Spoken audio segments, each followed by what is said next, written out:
Halo, Assalamualaikum warahmatullahi wabarakatuh. Salam sejahtera bagi kita semua. Perkenalkan, nama saya Abdul Rahim, Eskom Mkom. Saya adalah dosen tetap pada program studi ilmu komputer di STMIK Al-Muslim.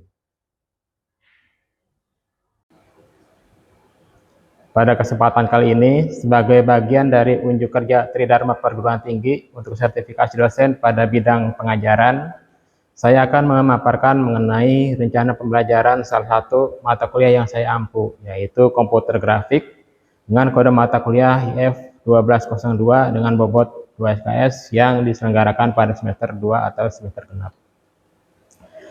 Bapak Ibu yang saya hormati, 3 aspek utama dalam proses pembelajaran yang akan dipaparkan adalah delivery, interaction, dan assessment.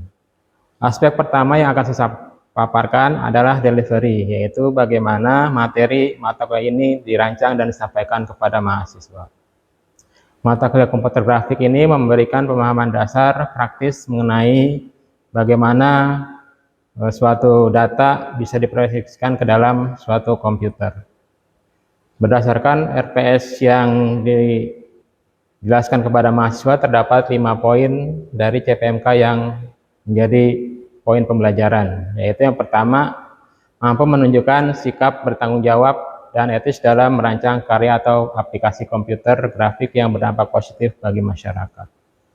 Kedua, mahasiswa mampu menjelaskan konsep dasar komputer grafik serta arsitektur sistem grafis seperti pipeline, rendering, dan pemrosesan citra dan perangkat pendukung lainnya.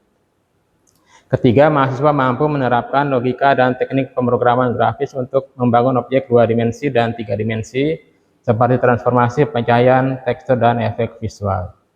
Kemudian yang keempat, mahasiswa mampu menganalisis, merancang, dan mengimplementasikan proyek aplikasi komputer grafis secara mandiri, terukur, dan bermutu. Lalu yang kelima adalah mahasiswa mampu mengkaji serta menyusun laporan deskripsi teknis hasil pembuatan proyek komputer grafik secara sistematis sesuai dengan kaidah ilmiah. Secara garis besar, perkuliahan terbagi menjadi 2 tahapan, yaitu paruh pertama sebelum UTS, fokusnya pada pondasi teori, jenis dan kualitas grafik, algoritma garis, objek primitif, pembentukan piksel dan palet warna, boundary reveal dan super sampling, serta anti-aliasing. Kemudian pada paruh kedua setelah UTS berfokus pada transformasi 2 dimensi dan 3 dimensi, Windows support, clipping, dan juga mengimplementasikan ke dalam software. Kemudian proyeksi geometri, bidang, dan GLUT, serta OpenGL. Metode pembelajaran yang diterapkan berpusat pada mahasiswa atau student centered learning menggunakan kombinasi contextual instruction atau CI. Kemudian juga menerapkan problem based learning atau PBL dan case study. Aspek kedua adalah interaksi, yaitu bagaimana komunikasi 2 arah dibangun dalam proses belajar mengajar. Di dalam kelas, interaksi dibangun melalui diskusi kelompok dan analisis studi kasus. Mahasiswa didorong aktif berdiskusi dan berlatih memecahkan persoalan nyata dalam komputer grafik, sedangkan di luar kelas interaksi difasilitasi melalui platform LMS, kampus, dan grup komunikasi digital untuk pembagian materi, pengumpulan tugas, serta umpan balik. Sedangkan aspek ketiga adalah asesmen, yaitu sistem penilaian transparan yang mengacu pada instrumen penilaian di RPS, yaitu observasi dan partisipasi, latihan dan tugas yang terstruktur, serta adanya kuis 1 dan kuis 2. Kemudian UTS dan UAS sebagai evaluasi sumatif untuk menilai ketercapaian PMK secara menyeluruh. Pada video ini, proses pembelajaran yang disimulasikan adalah pertemuan ke-14 sesuai susunan RPS, yaitu topiknya adalah OpenGL. Mahasiswa akan mempelajari tentang OpenGL dan dasar-dasar. Kemudian selanjutnya, marilah kita saksikan cuplikan simulasi pembelajaran real untuk pertemuan ini. Demikianlah video pembelajaran mata kuliah komputer grafik pada program studi ilmu komputer STMIK Al-Muslim. Terima kasih juga saya sampaikan kepada pimpinan perguruan tinggi STMIK Al-Muslim, rekan-rekan dosen, tenaga kependidikan dan keuangan, serta mahasiswa yang telah membantu dalam proses pembuatan video ini.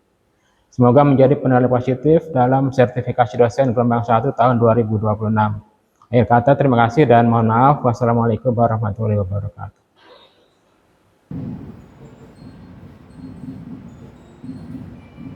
Assalamualaikum warahmatullahi wabarakatuh. Waalaikumsalam warahmatullahi wabarakatuh. Alhamdulillah, hari ini di hari Rabu tanggal 15 Juni 2026 kita masih dipertemukan kembali untuk mengikuti mata kuliah komputer grafik.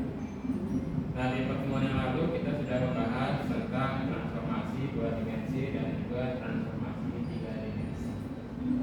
pertemuan hari ini di pertemuan ke-14 kita akan membahas materi tentang OpenGL, apa pengertian OpenGL dan juga yang dibutuhkan untuk pembuatan OpenGL. Nah, salah satu manfaat OpenGL adalah untuk penggambaran objek primitif atau geometrik seperti yang pernah kita lakukan sebelumnya pada pengerjaan program menggunakan open processing. Nah, Glut juga fungsinya hampir sama, yaitu bisa membuat objek atau grafik. Dalam hal ini adalah pembuatan objek primitif berupa titik maupun garis. Nah, cuma yang menjadi perbedaan di dalam Glut ini adalah kita harus menginstal aplikasinya terlebih dahulu. Jadi walaupun kita sudah menginstal Epsi, untuk menggunakan Glut kita harus menginstal library-nya secara terpisah. Nah, sebelum kita masuk ke materi, ada pretest yang harus dikerjakan terlebih dahulu, baru nanti kita masuk ke materi. Nah, untuk pretestnya sendiri itu ada di Siakat, nanti tinggal masuk ke Siakat, kemudian akses soal pretestnya. Nah, ini untuk soal pretestnya ada 3, nanti dikerjakan, kemudian nanti diupload kembali ke Siakat jawabannya. Nah, 3 soal ini adalah dasar kita masuk ke dalam materi. Jadi ada waktu sekitar 5 menit pembuatan dan menjawab soal pretest ini. Silakan dikerjakan terlebih dahulu. Efek-efek kompleks, kemudian cahaya, tekstur atau bayangan yang kita hidup. Ibarat musuh Lego dari blok kecil menjadi sangat megah. Lanjut ke bagian 2, anatomi library grafis. Di balik layar, fungsi-fungsi OpenGL ini ternyata disebar ke beberapa library penting. Ada GL sebagai fungsi intinya, ibaratnya otak utamanya. Tapi buat bikin satu aplikasi butuh, kita butuh asisten ekstra. Makanya ada GLU, utilitas yang membungkus perintah level bawah biar lebih gampang kita pakai. Terus ada GLU yang cuma jago bergambar, tapi dia sama sekali buta sama sistem operasi. Dia nggak tahu kalau kita lagi ngeklik mouse atau pencet keyboard. Nah, disinilah sang pahlawan, GLUT atau GLUT Toolkit, turun tangan. GLUT ini pakai sistem yang namanya callback, buat tangannya semua interaksi dari pengguna. Paham dasar GLUT itu krusial banget loh, soalnya logika interaksi. Sampai jumpa di ulasan berikutnya, dan selamat berkreasi.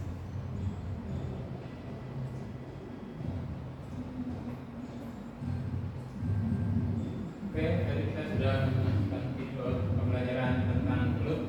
Nah, yang bisa kita lihat tadi ada beberapa tahap atau proses untuk pemanfaatan Glut. Kemudian diantaranya adalah penggunaan library.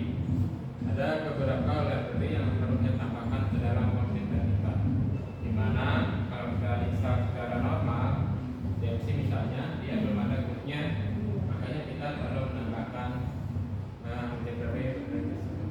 Kemudian sebagaimana dengan pemrograman yang lain, ketika kita menggunakan Glut, nanti ada untuk menggunakan bahasa pemrograman.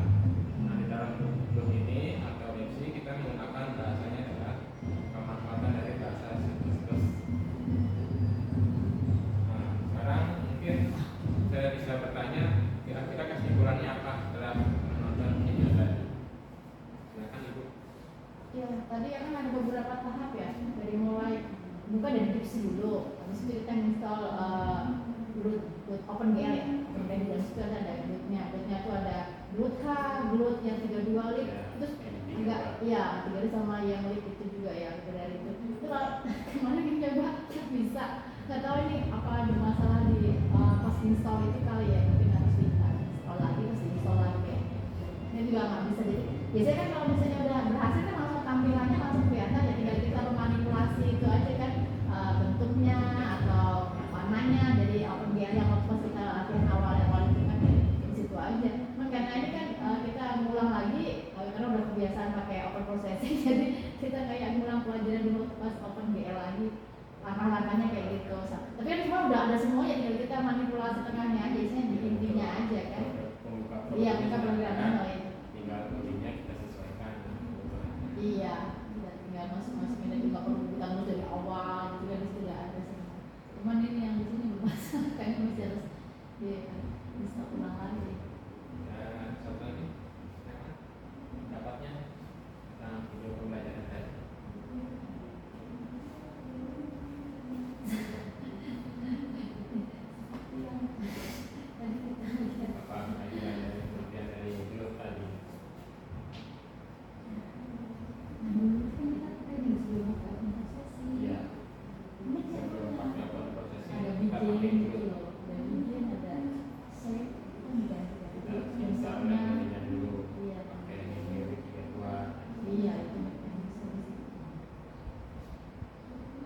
komputer ini bisa, kalau di laptop di laptop Ya, karena kadang Windowsnya itu berpengaruh apa dia Windows 10, apa Windows 11. Windows 11 nya nanti kan perlu diupdate terlebih dahulu, baru kita install bootnya.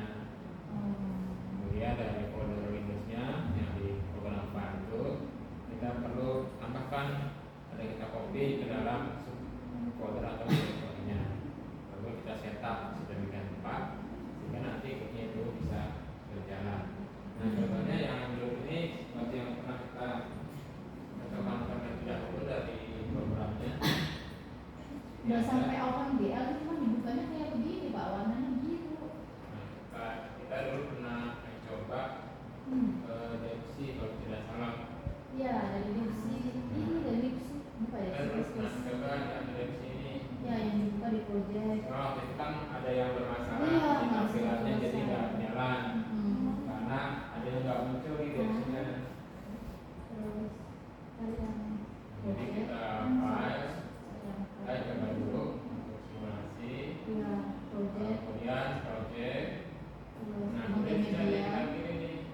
Multimedia Pak, di Ini multimedia. dia ya. Multimedia. Ya, Ya. MDF. Ini yang lama nih, yang Iya. belum ada Groot. Iya, Nah, yang lama. belum install MiniGW-nya dia di sini.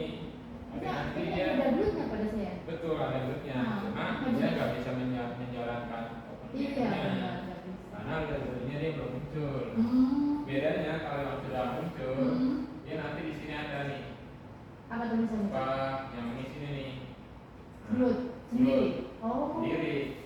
Nah, kalau udah yang itu sendiri ini, dia baru nanti bisa kita munculkan.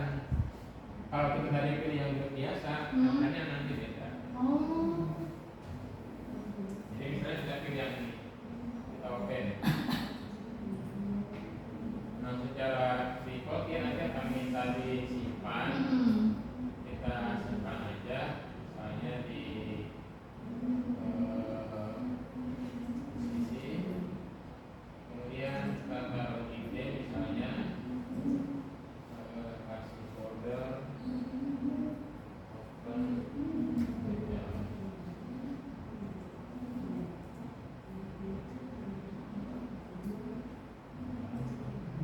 Oke, kita simpan filenya. Jadi secara default dia sudah ada file contoh. Sudah ada nih, kita nggak usah ketik lagi. Cuma yang pasti ada adalah pembuka di sini.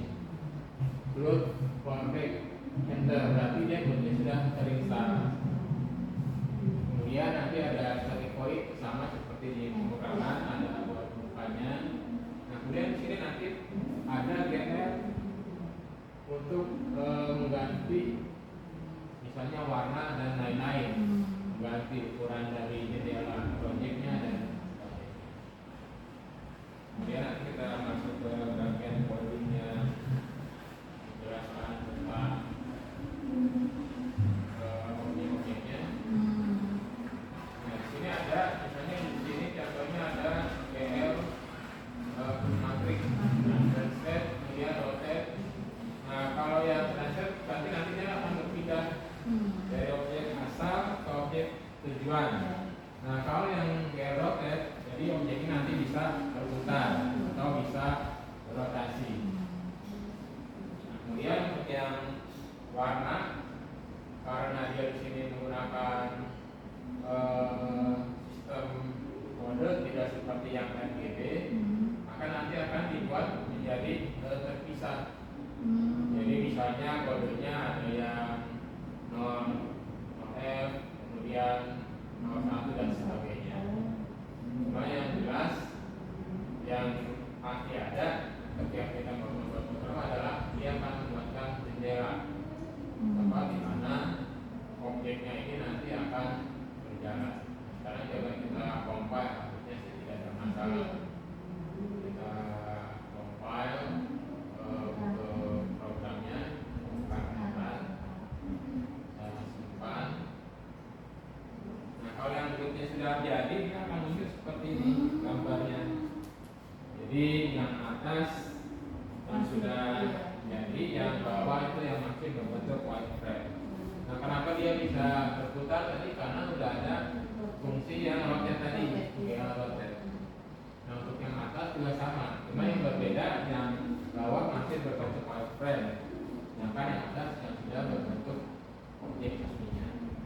sini kebetulan memang warnanya warna merah kalau kita lihat, tapi nanti bisa diganti. Tinggal diganti kodenya, mau diganti yang merah jadi warna hijau misalnya kodenya apa. Jadi nanti kita ganti bisa.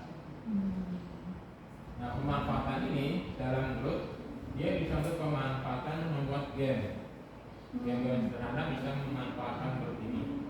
Nah, bedanya ketika kita menggunakan open processing, dia hanya bekerja pada web tersebut. Sedangkan kalau kita membuat program game menggunakan Groot ini, kita bisa menginstal ke komputer. Misalnya kita udah bikin game sederhana, kita compile, nanti kita bisa install ke komputer game ini. Salah satu perbedaannya. Kenapa ada open processing untuk yang sederhana, sedangkan untuk yang proses pembuatan gamenya atau aplikasi Groot kita menggunakan yang Groot 3.2 untuk pemanfaatan. Itu beberapa perbedaannya.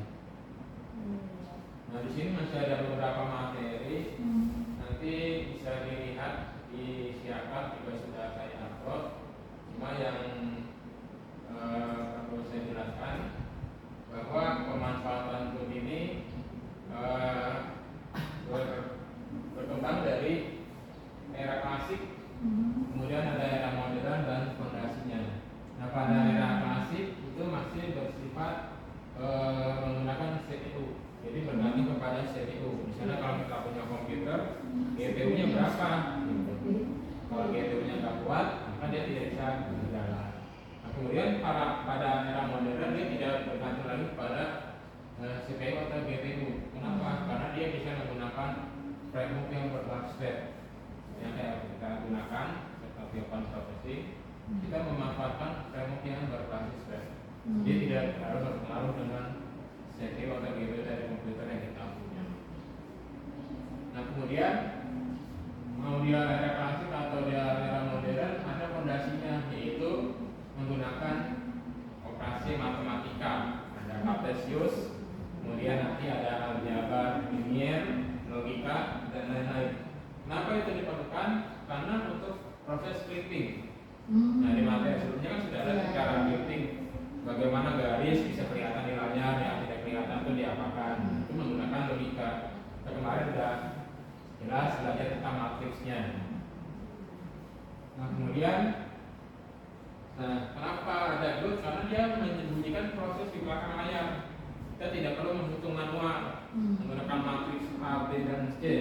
Tapi dengan adanya Groot, prosesnya di belakang layar, kita hanya melihat tampilan yang ada di display atau di monitornya.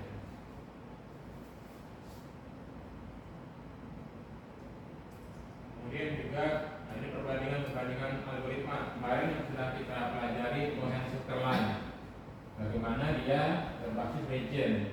Ada 4 region yang ada di Cohen Sutherland.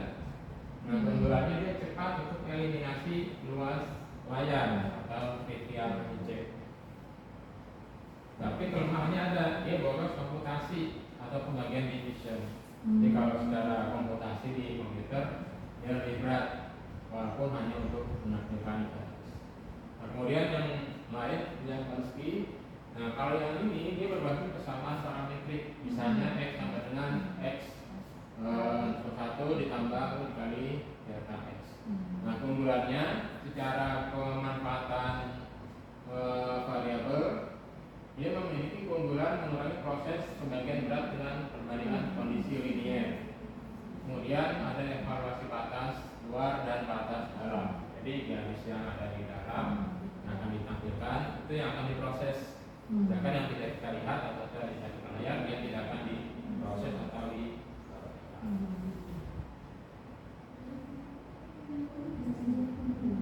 Ini proses yang translasi, berarti dia bergeseran dari titik awal ke titik akhir. Misalnya x aksen XA, kemudian Y aksen Y ditambah B. Jadi dia kalau kita simulasikan, dia berpindah dari satu posisi ke posisi yang lain. Nah, kemudian ada juga yang namanya refleksi atau pencerminan. Jadi objek ini seakan-akan dia itu ada mirroringnya, ada cerminnya. Jadi seakan-akan ada dua buah objek. Nah, ketika ada proses pencerminan ini juga bisa terjadi proses rotasi. Dimana yang tadi kelihatan segitiga, ketika diterminkan dia berubah bentuknya.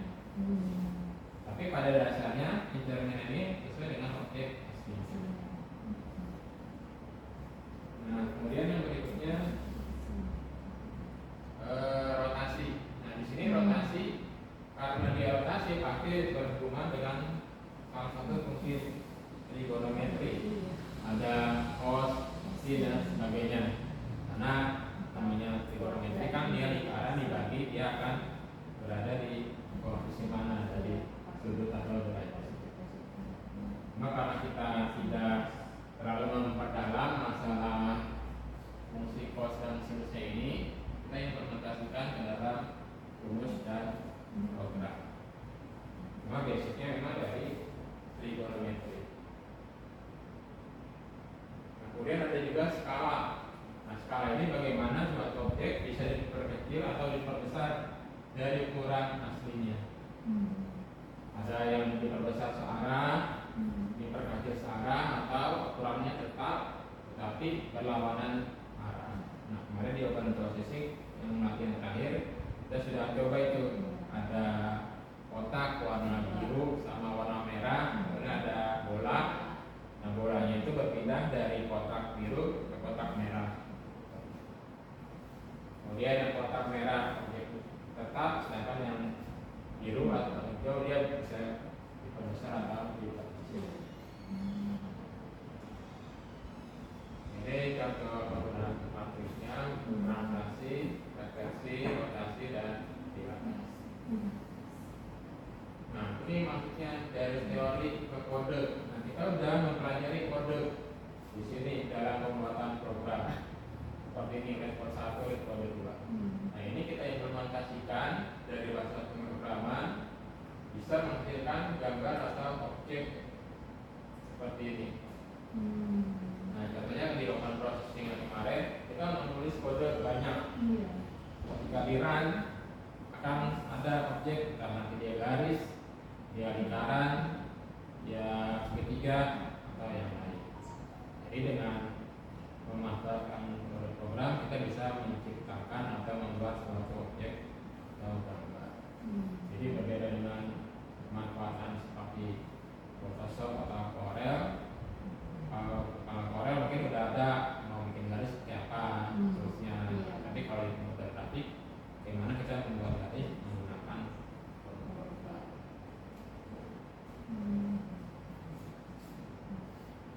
Oke, mungkin sampai sini ada pertanyaan.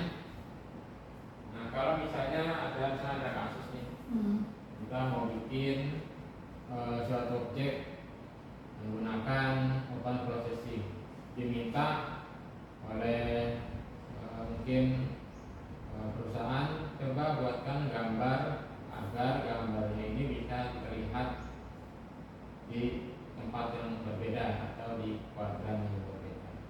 Nah, apa fungsi yang akan digunakan? Berarti ada translasi, kemudian nanti kalau misalnya mau diperbesar skalanya atau diperkecil, kemudian kalau mau bisa bikin efek mirror, jadi kelihatan gambarnya ada.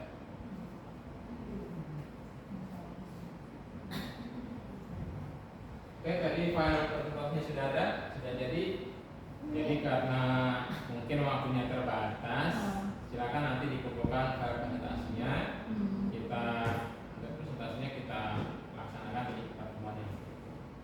Nah, sekalian juga saya sudah buatkan untuk LKM. LKM-nya ini juga nanti silakan dikerjakan.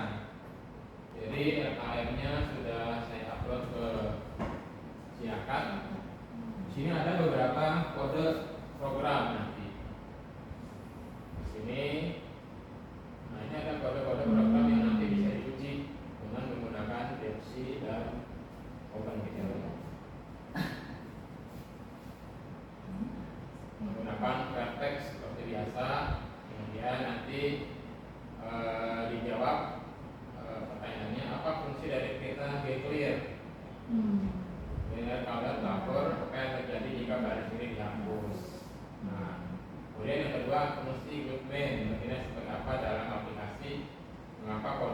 kamus ini tidak pernah dieksekusi kecuali program. Gitu.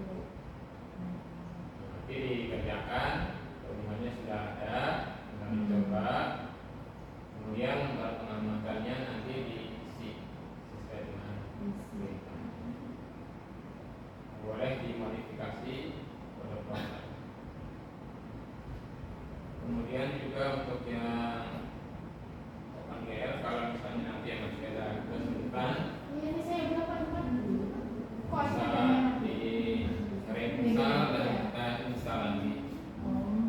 Mungkin ada step by stepnya yang kita lewat dari Windows-nya atau bisa kita dari Windows. Ini Pak, tadi Bapak kan nyimpannya di D ya, di drive D ya? Dan Saya hasil di D. proyeknya saya simpan di D.